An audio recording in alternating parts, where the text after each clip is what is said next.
How about, let's talk a little bit about, you know, the guys you'll be facing in the mayoral election, at least as far as we know so far, David Kunkle and Mike Rawlings. Do you think David Kunkle is a legitimate candidate, or just kind of bored with retirement and things like that? You know, with all due respect, I think that's a question you need to ask him. I really don't know whether he's bored with retirement or not. I mean, he served the city very well while he was here. We made a lot of strides with the police department and our crime issues in the city. But at the end of the day, it was the city council that made the decision that we're going to fund 200 extra officers each year, that we're going to get them their cars, we're going to give them their helicopters, we're going to give them the tools that they need, and we back the changes in policy that allowed them to move back into the neighborhoods and do what I call officer-friendly old-time patrol versus being a reactionary police force that where there's crime, we'll get in the car and go, you know, go fight crime. Had the council not made those decisions, we wouldn't be where we are today. You know, part of what Chief Kunkle is talking about is he's against taxes, flat out not going to raise them. But he feels like we need to take the city apart, at least from what I can understand from his release, and put it back together again, review all the expenses, make sure we're going in the right direction. Or you were kind of evidencing, at least what I was hearing, was a little more satisfaction with how things are going now. Well, no, you know, one of the things that I've pushed continually since I've been on the council is try to reinvent the way we do things. There's a lot of things that I can point to that I was responsible for on the council, issues that I've driven that make us more efficient today than what we were when I got there. And so I'm not sure that you want to take an organization that's over $1 billion a year, you know, operating budget plus everything else that you're doing, your capital budget and so forth, 13,000 employees, and just take it all apart and then try to figure out how to put all the pieces back together.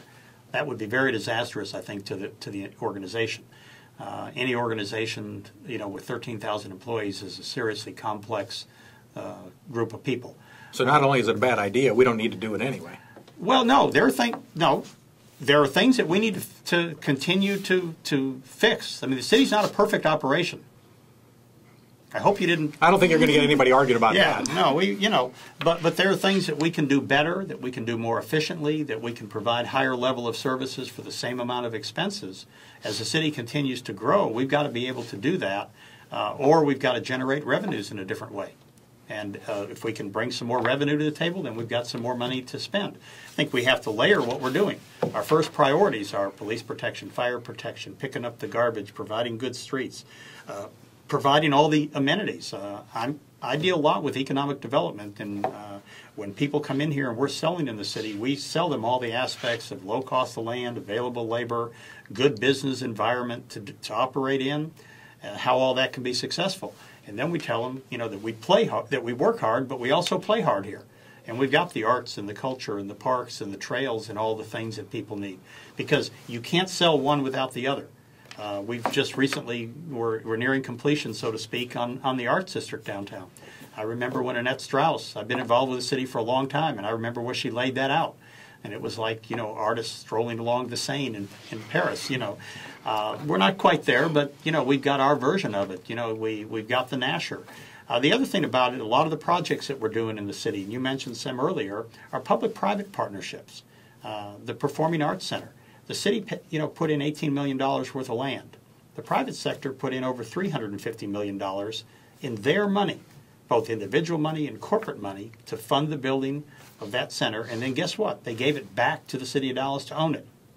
Okay, you don't see that in a lot of cities. So there's a lot of that going on. The deck park you mentioned earlier. There's, you know, that's a great public-private partnership. If Jody Grant hadn't stepped up to start that initiative, we wouldn't have a deck park. And Uptown would continue to be separated from downtown, and that's a unique opportunity that we've got to knit those two areas together and make them seamless. You mentioned the Margaret Hunt Hill Bridge. I mean, had it not been for her money, we wouldn't be building that bridge. But the differential between building the normal bridge that the state would build versus what we wanted, we raised the money to get that done. Well, what about Mike Rawlings? It seems like he's focused his campaign on diversity and working to close the north-south gap, and something that's been a topic of a lot of discussion over the years. What are you doing to connect with voters in the south as well as up north, where you've been representing us. Well, I've been on the council for 6 years. I served the city in a variety of board and commission and volunteer positions for 25 years before that. I know people all over this city. I'm not sure that, if you're focusing in on what the Dallas Morning News articulates as the north-south gap, I'm not sure that that's really a good description of the situation we've got. The north part of the city can't grow anymore. I mean, it's built out. Yeah, we could stick a house here and we could stick a little office building there, but our real opportunity is in the southern sector. There's a lot of land, there's good infrastructure, there's roads, there's actually hills and trees in the southern sector, and there's some really great neighborhoods. The interesting thing is we get 2 or 3 times a week, we've got delegations from outside the country that we have attracted here. Just before I came over here, I had a group in from Beijing looking to invest in the city, and they will be spending their money in the southern sector because that's where we directed them. The interesting thing is they don't see any problem with the southern sector.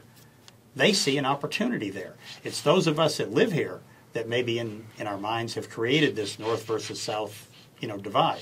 So you don't think that's as big of a deal as the news is saying? Anyway. Well, no. I mean, there are problems that we have to fix. I'm not saying there's no problems, but I guess I view them more as an opportunity to do something. Today we announced a project that started over 2 years ago with Walmart to build some neighborhood markets, Walmart neighborhood markets, some Sam's and some Walmarts all over the city, 15 of them. And 4 of those are going specifically in announced sites in the southern sector that I remember we drove the Walmart people by them 2 years ago saying, here's a good, neat neighborhood, and they don't have a supermarket here. And there's no reason they shouldn't have one. Now, it's taken 2 years to get there, but Walmart has come back through. When talking about Mr. Rawlings, you don't sound a whole lot different than him in terms of what he's saying and what you're saying. And you're both pretty supportive of what Mayor Leppert's been doing. You've both been active with the city. I mean, if you're a voter out there, what's the difference in your opinion? Well, I'm going to let Mr. Rawlings speak for himself. I'll tell you, why they should vote for me. Right. I grew up here. For me, the city is very important. I'm doing this because I'm dedicated to moving the city forward. I don't have any other ulterior motive to doing it. You don't take on the responsibility of being the mayor of the city of Dallas, the 8th largest city in the United States, and take it very lightly. Over the years, the mayor's job has transformed itself from a Wednesday afternoon job to a full-time job. And Mayor Leppert has really raised the bar, I guess. Either raised or lowered the bar. I'm not sure what you do with a limbo bar there, but raised it to the point that it is a full-time job. And I think that somebody that takes on that responsibility has to be ready to take it on a full-time basis. It is not just the Wednesday afternoon meetings. It's the homeowner meetings. It's the breakfasts. It's meeting with business people. It's meeting with foreign investors.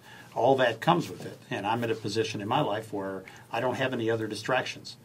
I'm ready to take it on full-time, and I think I'm the person to do it. Angela Hunt said a while back when she decided not to run for mayor that she thought it might be better if somebody not currently on the council ended up being mayor just for the sake of working together. I mean, you're the only one on the council who's running.